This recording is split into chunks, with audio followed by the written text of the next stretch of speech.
नमस्कार, स्वागत है आपका सॉल्यूशन गुरुजी ऑनलाइन यूट्यूब चैनल के यूपी की प्रैक्टिस बैच में। और आज हम टॉप 20 क्वेश्चंस जो यूपी के प्रीवियस एग्जाम्स हुए हैं उनके एनालिसिस के बेसिस पे लेके आए हैं आपके लिए, और वो भी इस क्वेश्चन की प्रैक्टिस करेंगे जो एग्जाम के पॉइंट ऑफ व्यू से इंपॉर्टेंट है, एग्जाम के पैटर्न्स को फॉलो करते हैं। तो स्टार्ट करते हैं आज का वीडियो रोज की तरह एक मोटिवेशनल कोट से कि क्रोध के समय थोड़ा रुक जाए और गलती के समय थोड़ा चुप जाए तो दुनिया की सब समस्या हल हो जाएगी।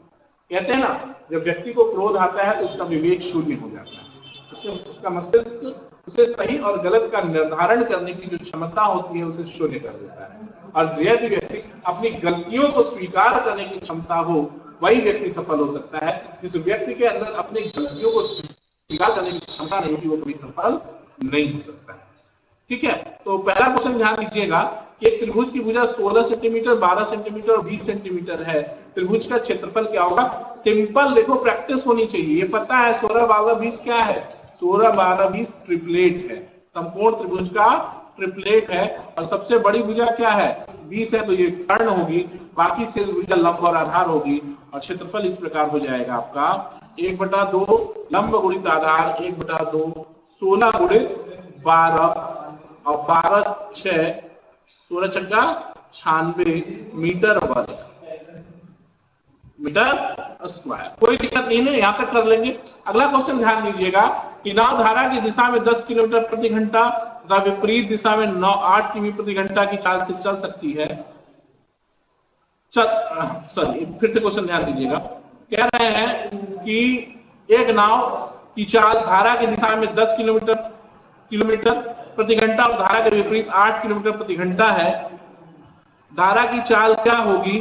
धारा की चाल क्या होगी यही दिखाना। ध्यान देना, दूरी क्या हो जाएगी?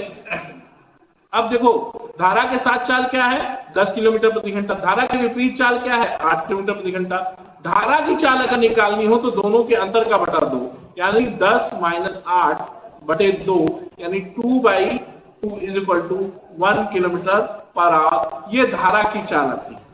अगर यहीं पे नाव की चाल पूछता तो क्या करते? दोनों को जोड़ लेते, धारा के साथ चाल बटे धारा के विपरीत चाल बटा 2, ये आ जाता 9 किलोमीटर प्रति घंटा। ये क्या हो जाता? शांत जल में नाव की चाल। पता है ना? क्लियर, कोई दिक्कत नहीं ना, कर लोगे। अगला क्वेश्चन ध्यान देना। अगला क्वेश्चन कह रहे हैं कि कितने समय में 4% ब्याज की दर पर कोई धन अपने मिश्र धन का 1/8 हो जाएगा। तो इसको देख लीजिए, इस तरह से कर सकते हैं सवाल कि दे रहे हैं क्या कि मिश्र धन का 1/8। 1/8 का मतलब क्या होगा ये समझो। 1/8 का मतलब है कि 8 क्या है? मिश्र धन है, अमाउंट है, या मिश्र धन लिख लो, मिश्र धन है, और 1 क्या है? ब्याज। तो मूलधन कितना होगा बच्चा? मूलधन हो जाएगा आपका 7। अब यही समझना है आपको कि ब्याज आपको 1 मिले, SI = क्या होता है? SI = PRT/100, मूलधन गुणित दर गुणित समय बटा 100। ब्याज 1, मूलधन 7, दर 4, समय पूछ रहा है और बटा 100। ठीक है, तो यहां से आ जाएगा T = 100/28। और ये जब आप सॉल्व करते हैं तो ये आ जाएगा 3 सही 4/7। ठीक है, 4/7 वर्ष। 3 सही 4/7 वर्ष, क्योंकि 50/14, 25/7, 7 × 21, 25/7 वर्ष। ये सी ऑप्शन, ये ऐसे क्या है? सी ऑप्शन 3 सही 4/7 वर्ष। यहां तक हो जाएगा, कोई दिक्कत नहीं ना, कर लो के भाई। अगला क्वेश्चन ध्यान दीजिएगा। कह रहे हैं कि दो संख्याओं का योग 162 है। ध्यान देना,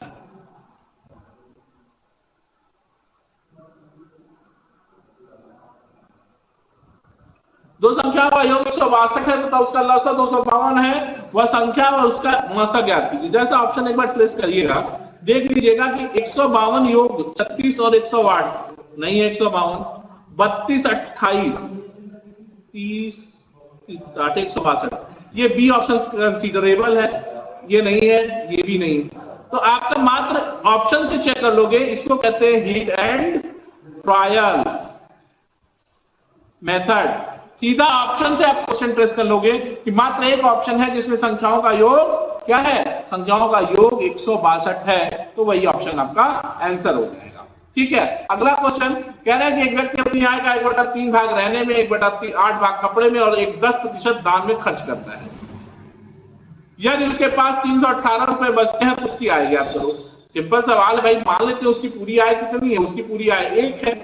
1 में क्या खर्च कर दिया उसने, 1/3 खर्च कर दिया रहने में, आवास पे, 1/8 खर्च कर दिया कपड़े पे, और 10% का मतलब कितना, 10% का मतलब होगा 1/10, 1/10 खर्च दान कर देता है, और ये सब घट के उसके पास बच कितना जाता है, 318।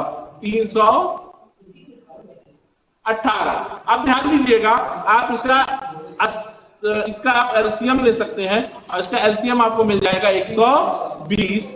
120 का यहां हो गया 120 -40 -15 और -12, और ये बराबर हो गया 318।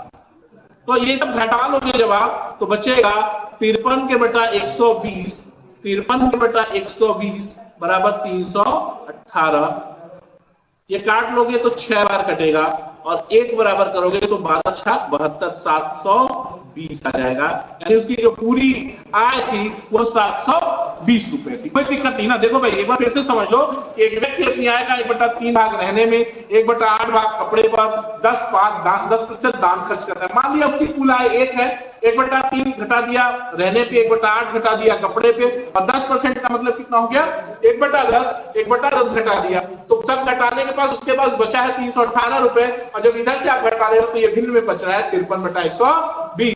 53/120 बराबर 318 है, तो 1 बराबर हो जाएगा 720। ठीक है, आगे क्वेश्चन ध्यान दीजिएगा। अगला क्वेश्चन कह रहे हैं कि 30 मीटर लंबा, 2 मीटर चौड़ा और 2 मीटर गहरा एक गड्ढा खोदने में कितनी घन सेंटीमीटर मिट्टी बाहर निकलेगी। तो ये आप क्या हो जाएगा, आयतन के बराबर मिट्टी बाहर निकलेगी, और आयतन क्या होता है, 30 × 2 × 2 बराबर 120 सेमी क्यूब। ठीक है, कर लेंगे ना भाई। अगला क्वेश्चन ध्यान दीजिएगा, कह रहे हैं कि यदि 8 आदमी, या देखो इस क्वेश्चन को ध्यान से समझो, कह रहे हैं कि 8 आदमी, 6 आदमी या 8 लड़का, 8 बच्चे किसी काम को 18 दिन में कर सकते हैं। ये बच्चे हैं सी, और ये काम 18 दिन में कर सकते हैं। तो बताइए कि 3 आदमी और 5 लड़के उसी काम को कितने दिन में करेंगे। बस चैप्टर वाइज कंटेंट में, टाइम एंड वर्क में जाके इसको जब आप पढ़ेंगे ना, तो वहां से भी कॉन्सेप्ट और ज्यादा क्लियर हो जाएगा, और आपको ठीक ठाक 4-5 क्वेश्चन प्रैक्टिस के लिए भी मिल जाएंगे। अब इसमें क्या करते हैं, जब भी इस तरह का क्वेश्चन मिले आपको इस फॉर्म में नोट कर दिया। मैंने कुछ किया नहीं है अभी तक, सिर्फ क्वेश्चन को अलग तरीके से नोट किया, अपने हिसाब से राइट डाउन किया। अब क्या करना है, ऊपर वाला पूरा गुणा कर लो, 6 × 8 × 18 बटा 5 × 30 और 8 × 24, 5 × 30 और 8 × 24, 30 और 24 कितना हो गया, 54, और ये हो गया 18 या 54, 3 दूनी 6, और डी आ गया आपको 8 दूनी 16, 16 डेज। ये आपका सी ऑप्शन करेगा। ठीक है, इससे सिंपल कोई तरीका नहीं है इस सवाल को करने का। 54 कहां से आया, 6 का 3 5 में गुणा किया, 30 और 8 का 3 में गुणा किया 24, 30 और 24 जोड़ के 54 लाया। ठीक है ना, बस यही सिंपल तरीका है। इससे सिंपल कोई तरीका नहीं है इस तरह के क्वेश्चंस को टैकल करने का। अगला क्वेश्चन ध्यान दीजिएगा, कह रहे हैं कि 4% त्रैमासिक ब्याज की दर से 500 रुपए का 2 वर्ष का ब्याज परिकलित करें। तो आप सीधा सीधा कर लो भाई, क्या कर लोगे, 500 रुपया मूलधन है, दर त्रैमासिक है, 4 हो गया, और टाइम कितना हो गया, 2 साल में 8 त्रैमासिक बटा 100, तो 5 चौके 20, और 20 × 8 160। ठीक है, ये ऑप्शन आपका सही हो गया। अगला क्वेश्चन ध्यान देना, कह रहे हैं कि एक पाइप एक टैंक को 16 घंटे में पूरा भर सकता है। ध्यान से समझिएगा, अच्छा सवाल है। एक पाइप एक टैंक को 16 घंटे में पूरा भर सकता है, पर तली में छेद होने के कारण या पेटी में लीकेज होने के कारण वह 24 घंटे में भर पाता है। यदि टैंक पूरा भरा हो तो लीकेज के कारण वह कितने समय में खाली हो जाएगा। सिंपल सवाल समझो दोस्तों, कह रहे हैं कि एक टैंक 16 घंटे में एक नल उसे भर सकता है, लेकिन लीकेज के कारण 24 घंटे में भरता है। यानी मान लेते हैं कि नल ए है और लीकेज बी है, दोनों अगर एक साथ काम कर रहे हैं, बात को समझो, दोनों अगर एक साथ काम कर रहे हैं तो टंकी भरने में 24 घंटा लगा। सिर्फ ए अकेले भरने वाला नल काम करे तो 16 घंटे में भरा। एलसीएम कितना हो गया? 48, 24 दूनी 48 और 16 48 घटा देंगे तो ए से खत्म। यानी जो लीकेज है वो पर आवर 1 यूनिट माइनस कर देता है। अगर पूरी टंकी भरी है, 48 पूरी धारिता है और पूरी टंकी को खाली करना है तो 48 घंटे में पूरी टंकी खाली हो जाएगी। कोई दिक्कत नहीं है ना? कर लोगे भाई? यहां पर कोई तकलीफ? ठीक है ना? देखो कह रहे हैं कि 16 घंटे में भर सकता है अगर लीकेज नहीं होता।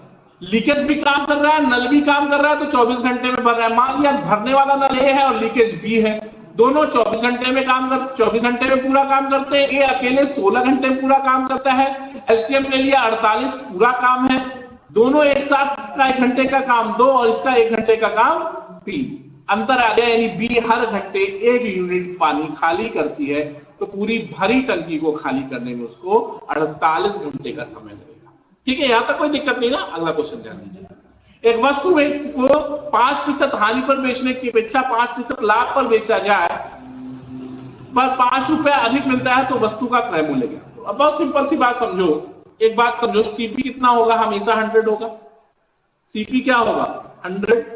अगर आपको 5% प्रॉफिट मिले तो 105 और लॉस मिले तो 95, यानी ये जो डिफरेंस है वो 10% है और 10% बराबर कितना? 5 रुपए। तो 100% बराबर 10% बराबर 5 तो 100% बराबर 50। ये आपका डी ऑप्शन सही हो गया। यहां तक कोई दिक्कत? कर लेंगे ना? ठीक है, अगला क्वेश्चन ध्यान दीजिएगा। कह रहे हैं कि एक धावक 10 मीटर त्रिज्या वाले वृत्ताकार मार्ग पर एक चक्कर 40 सेकंड में पूरा करता है, उसके द्वारा 2 मिनट 20 सेकंड में तय की गई दूरी क्या? ठीक है, सिंपल सा सवाल समझ लेते हैं कैसे करेंगे इसको। कि एक धावक 10 मीटर त्रिज्या वाले, ठीक है, देखो क्या कर रहा है, एक चक्कर में कितनी दूरी चलोगे भाई? जितना उसका परिधि होगा 2 पाई आर यानी 20 पाई, ये 20 पाई हो गया। ठीक है, एक चक्कर में 40 सेकंड, एक चक्कर 40 सेकंड में पूरा करता है। तो भैया 40 सेकंड में अगर एक चक्कर पूरा करता है तो 2 मिनट 120 सेकंड, 2 मिनट यानी 120 और 20 40 140 सेकंड में कितना जाएगा? यानी वो 40 सेकंड में कितनी दूरी जाता है? 40 सेकंड में वो एक चक्कर जाता है यानी 20 पाई दूरी जाता है। ठीक है, तो 200 1 सेकंड में कितना जाएगा? 20 पाई बटा 40 या पाई बटा 2 जाएगा। अब तो 140 सेकंड में कितना जाएगा? इसी का गुणा कर देना है, पाई बटा 2 गुणित 140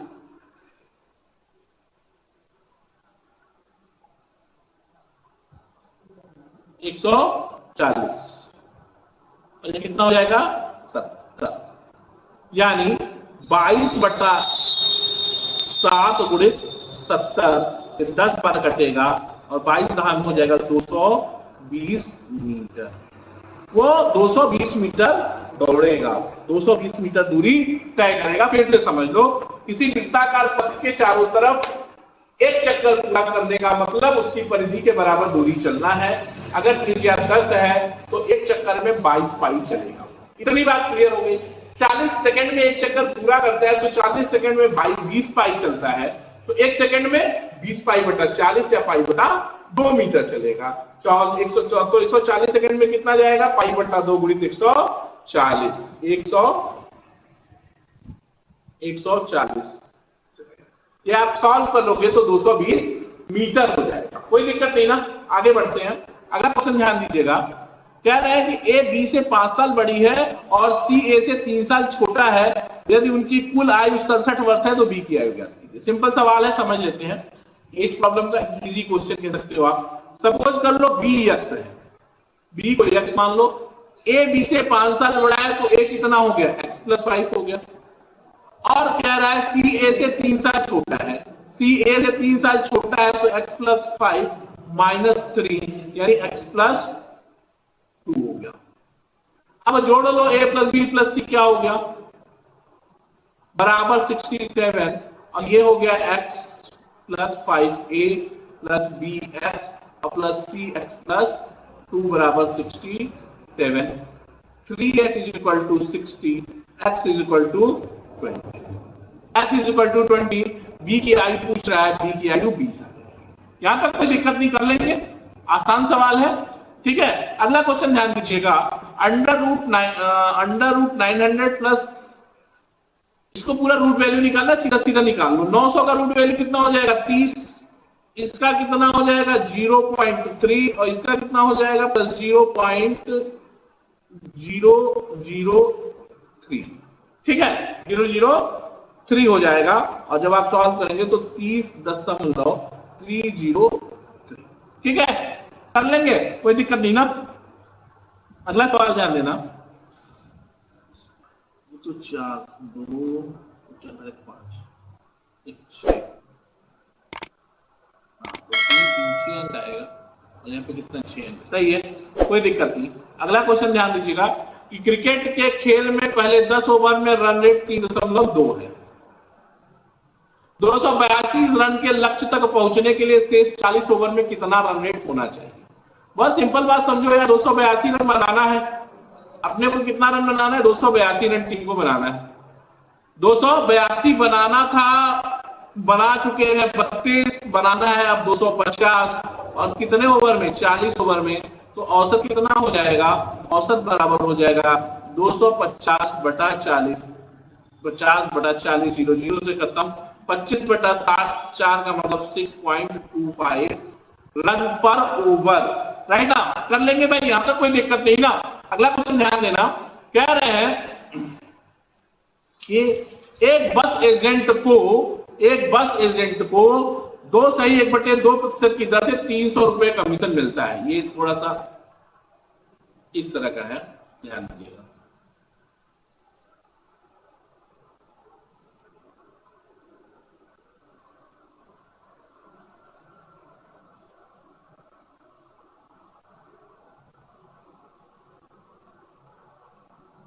दो सही 1/2% की दर से 300 रुपए कमीशन मिलता है टिकट का मूल्य का।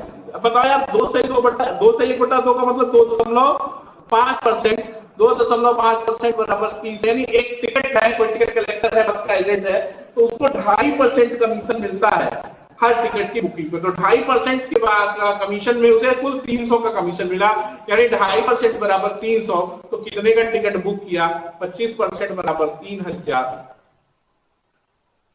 तो 100% बराबर 12,000 का टिकट बुक किया। कैसे समझ पा रहे हो, दशमलव हटाने के लिए 10 से इधर गुणा, 10 से उधर गुणा, 25% बराबर कितना 3000, 4 से गुणा कर दिया इधर 100 हो गया, इधर भी 4 से गुणा कर दिया 12,000, कोई दिक्कत नहीं, यहां तक कोई तकलीफ नहीं ना। अगला क्वेश्चन ध्यान देना, अगला क्वेश्चन कह रहे हैं कि 501, 105, 1001 और 2436 को पूर्ण रूप से विभाजित करने वाली सबसे बड़ी संख्या है 3, 7, 11, 21। देखो यार, 3 से तो कोई कटना नहीं, इसमें से 3 से नहीं कटेगा, 3 से 105 कट जाएगा, ठीक बात है, लेकिन ये नहीं कटेगा, 1001 नहीं कटेगा, ठीक है, तो 3 होगा नहीं। और जब 3 नहीं होगा तो 21 भी नहीं होगा, क्योंकि 21 क्या है, 21 में 3 जुड़ा हुआ है, 3 और 7 का फैक्टर, जो 21 से कटेगा वो 3 से भी कटेगा, तो 2 ऑप्शन तो ऐसे ही खत्म हो गए। 11 से विभाजन के नियम का पालन नहीं हो रहा है, बचा कौन सा ऑप्शन 7, टिक करो, हटो, बात खत्म। देखो फिर से कर लो, ये एक किसी भी कॉम्पिटिटिव एग्जाम में सबसे अच्छा 1, 2, 3, 5 क्वेश्चन अगर हम सिर्फ और सिर्फ ऑप्शन से कर लेते हैं तो अपना बहुत बड़ा समय हम बचा लेते हैं। ये भी एक बहुत बड़ी ट्रिक है मैथमेटिक्स की कि थ्रू ऑप्शन आप क्वेश्चन को सॉल्व कर पाते हैं। देखो कैसे कर रहा हूं मैं, 105 तो 3 से कटेगा, तो पक्का है, लेकिन ये नहीं कटेगा, 1001 नहीं कटेगा, तो जो 3 से नहीं कटेगा वो 21 से भी नहीं कटेगा, 2 ऑप्शन ऐसे ही डेड हो गया। 1001 11 से भी नहीं कटेगा, तो ये भी ऑप्शन डेड कर गया, बचा केवल 7। अब इस पर कोई एक्सपेरिमेंट ही नहीं करना है, इसको टिक करके आगे बढ़ जाना है, कोई दिक्कत नहीं ना, आगे बढ़े। अगला क्वेश्चन ध्यान देना, अगला क्वेश्चन कह रहे हैं कि एक कुर्सी का विक्रय मूल्य 572 रुपए एक कुर्सी का विक्रय मूल्य 572 में बेचने पर विक्रेता को 30% लाभ हुआ, कुर्सी का क्रय मूल्य क्या करो भैया? 30% का प्रॉफिट है, यानी 130% बराबर 572,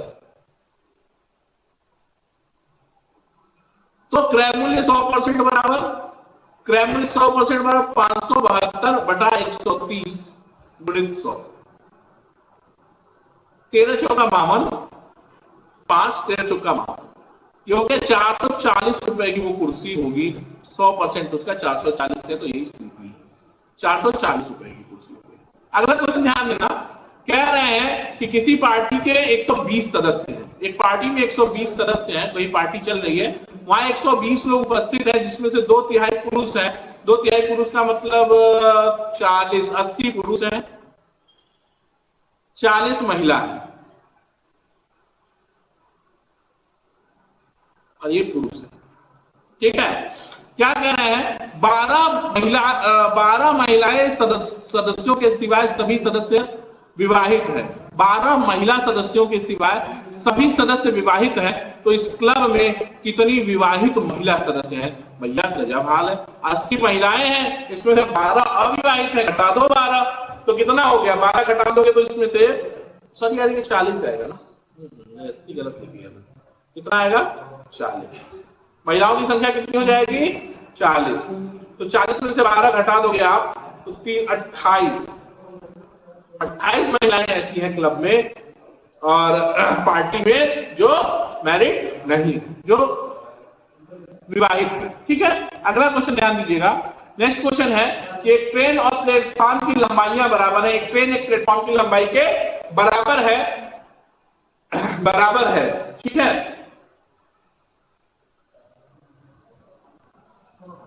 एक ट्रेन एक प्लेटफॉर्म के बराबर है,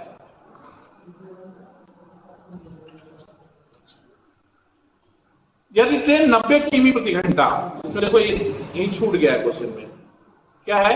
एक ट्रेन एक प्लेटफॉर्म के बराबर लंबाई बराबर है 90 किमी प्रति घंटा, देखो 90 किमी प्रति घंटा की गति से प्लेटफॉर्म को 1 मिनट में पार करती है, तो ट्रेन की लंबाई है। सीधी बात समझो, जब कोई ट्रेन किसी पुल या प्लेटफॉर्म को पार करती है तो अपनी लंबाई प्लस उस पुल या प्लेटफॉर्म की लंबाई के बराबर होनी चाहिए। मान लिया ट्रेन की लंबाई x है तो प्लेटफॉर्म की भी लंबाई x होगी, तो कुल दूरी कितनी चलेगी? दूरी बराबर क्या होता है? दूरी बराबर 4 गुणे समय, ठीक। तो दूरी कितनी हो गई? x ट्रेन तो x प्लेटफॉर्म, तो 2x बराबर 90 किमी प्रति घंटा, इसको 5/18 मीटर प्रति सेकंड में बदल लो और गुणित कितने समय में? 1 मिनट का मतलब 60 सेकंड में बदल लो, तो 18 5 90 हो गया और ये हो गया 2 30 हो गया, तो 25 या 75 x बराबर 750 मीटर। यहां तक कोई दिक्कत है भैया? यहां तक कर लोगे ना? कोई ट्रेन कह रहा है कि कोई ट्रेन और प्लेटफॉर्म की लंबाई बराबर है, यानी जो दूरी चल रही है ट्रेन को वो अपनी लंबाई x प्लस प्लेटफॉर्म की लंबाई x 2x दूरी चलनी है, 90 किमी प्रति घंटा, इसको मीटर प्रति सेकंड में बदलेंगे तो 90 गुणित 5/18 गुणित समय 60 मिनट है, तो 60 मिनट का मतलब सॉरी 1 मिनट है, 1 मिनट का मतलब 60 सेकंड है। सॉल्व कर लेंगे, x की वैल्यू मिल जाएगी आपको 750, यही ट्रेन की भी लंबाई है और यही प्लेटफॉर्म की भी लंबाई, ठीक है। यूपीपी बैच में सिलेक्शन गुरुजी में आज इतना ही, कल फिर मुलाकात होगी यूपीपी के बैच में टॉप 20 क्वेश्चन की सीरीज में, जिससे हम प्रैक्टिस करेंगे और चैप्टर वाइज कंटेंट भी चैनल पे पड़े हुए हैं, आप वहां से चैप्टर वाइज कंटेंट को पढ़ते जाइए, चैप्टर बाय चैप्टर तैयार होता जाएगा और प्रैक्टिस करने में तब और मजा आएगा। कल फिर मुलाकात होगी, देखेंगे सिलेक्शन गुरुजी ऑनलाइन। तब तक के लिए जय हिंद, जय भारत।